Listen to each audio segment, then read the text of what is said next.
नमस्कार बंधूंनो, जय हिंद, जय शिवराय, जय श्रीराम, जय जय श्रीराम. हे हिंदवी स्वराज्य व्हावे हे तो श्रींची इच्छा. आज आपण उरण शहरात आलेलो आहोत. येथील लक्ष्मीनारायण मंदिर, गणपती मंदिर आणि हनुमान मंदिर तसेच सुंदर तलाव पाहण्यासाठी आलेलो आहोत. या तलावात महाराजांची खूप छान मूर्ती बसविण्यात आलेली आहे. उरण हे जुने ऐतिहासिक शहर चहूबाजूने समुद्र आणि मुंबई जवळ असल्याने विशेष महत्त्व होते. येथे द्रोणागिरी किल्ला, श्री गणेश मंदिर, माणकेश्वर, चिरनेरचा गणपती आणि शिव मंदिर, येथील सर्व गावांमधल्या गावदेवी माता, द्रोणागिरी मंदिर, एकविरा माता मंदिर ही जुनी मंदिरे.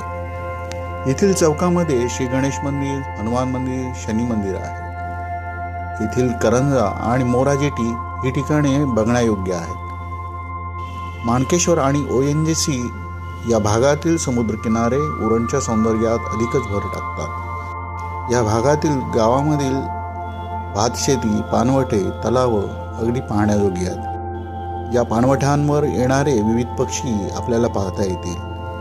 आता या ठिकाणी चांगल्या दर्जाची रिसॉर्ट्स आणि हॉटेल बांधली गेली आहेत. बंधूंनो, ही थोडक्यात माहिती आहे उरण शहराची.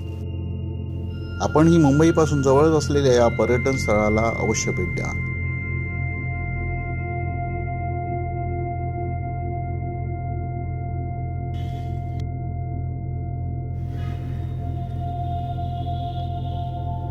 हा आहे उरण येथील तलाव. या ठिकाणी छत्रपती श्री शिवाजी महाराजांची सुंदर मूर्ती बसविण्यात आलेली आहे.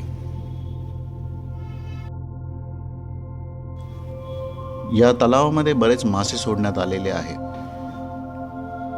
तलावाच्या आजूबाजूस सुंदर सुंदर झाडे लावण्यात आलेली आहेत.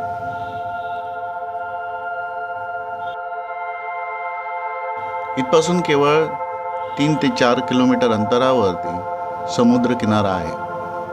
उरणला येताना आपल्याला ONGC तसेच माणकेश्वर या भागामध्ये समुद्र किनाऱ्यापाशी जाता येईल.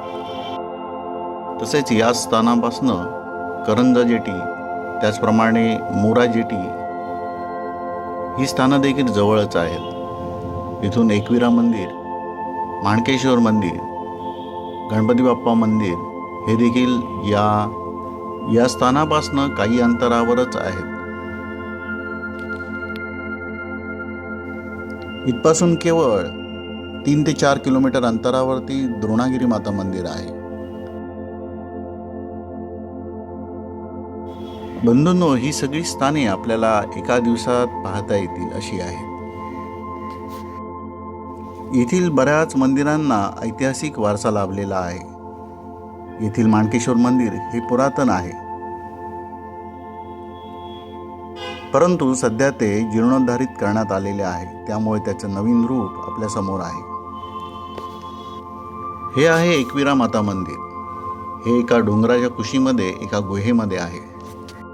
हे आहे चिरनेर येथील गणपती बाप्पा मंदिर. त्याचप्रमाणे पुढेच आहे ते विनायक मंदिर, करंजा जेटी आणि त्याच्या लगतच द्रोणागिरी माता मंदिर, तसेच बाजूला असलेला हा द्रोणागिरी किल्ला. जय हिंद, जय शिवराय, जय श्रीराम, जय जय श्रीराम. हिंदवी स्वराज्य व्हावे हे तो श्रींची इच्छा.